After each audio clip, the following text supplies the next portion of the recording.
caravana ancestral es una forma de poder conservar mi cultura.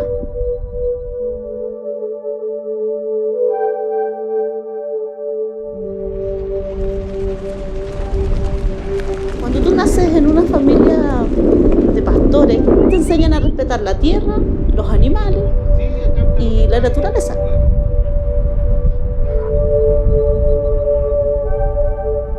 Yo así crecí.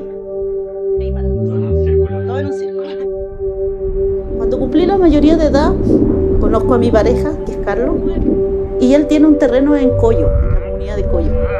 Y ahí es donde empieza toda mi historia de caravana ancestral.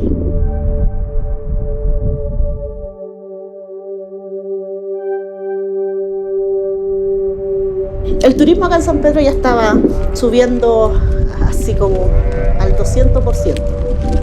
Pero se hablaba de paisajes, solo paisajes. Y no se hablaba de la cultura que vive acá en el desierto de Atacama, que es la cultura licanantay. Y ahí fue cuando decidí algo que es quizás recuperar un poquito lo que hacían nuestros ancestros, que era el caravaneo de las llamas. Usaban las llamas para poder transportar las cosas de un lugar a otro, para poder tener alimentos desde la costa, desde el lado Bolivia, desde el lado Argentina. Pensé que en las caminatas podía yo seguir manteniendo mi cultura, que es la cultura licanantay. Por eso nace Caravana Ancestral. Lo que primero se hace es conocer al animal, que nos identifica como licanantay, porque la llama ha sido uno de nuestros animales que estuvo ahí con la cultura licanantay.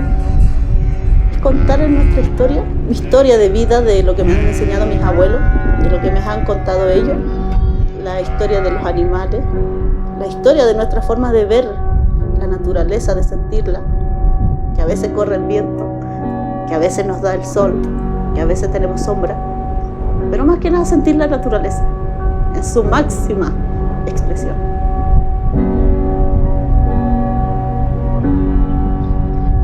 El tour que nosotros ofrecemos es concientizar a las personas que tratemos de ser un poquito más natural, cuidar nuestros animales, cuidar el aire, cuidar las aves, cuidar los animalitos que están en el agua, en el océano.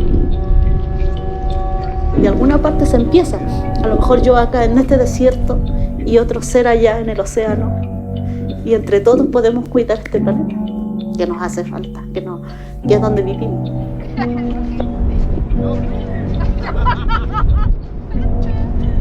Y es un poquito acercar a todas estas personas que nos vienen a visitar en el desierto al animal. O sea, más de lo que es el desierto es la llama, que es nuestro animal que nos identifica.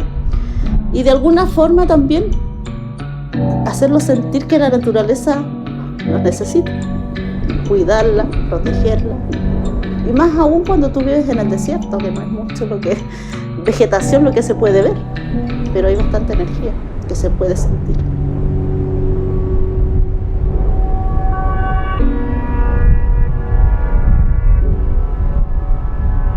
Lo que necesito entregar es eso, que se sienta parte de la naturaleza, que nos conozca como cultura, dejar atrás lo que es el materialismo, es decir, y sentir un poquito más sobre la naturaleza.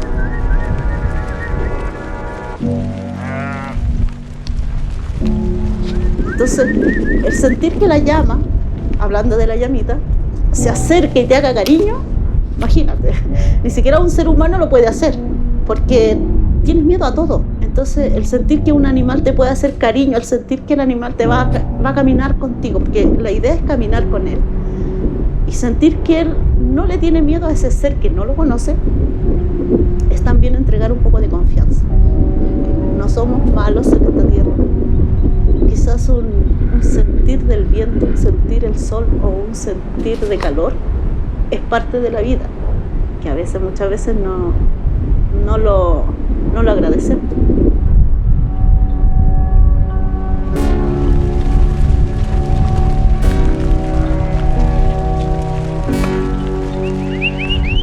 ¿Qué más se puede entregar en este desierto? No puedo decirte que vas a encontrar bellezas flores bellas o verdes. No vas a encontrar, pero sí quizás que vas a encontrar va a ser energía, pureza, y paz. Eso es lo que tú vas a sentir, paz.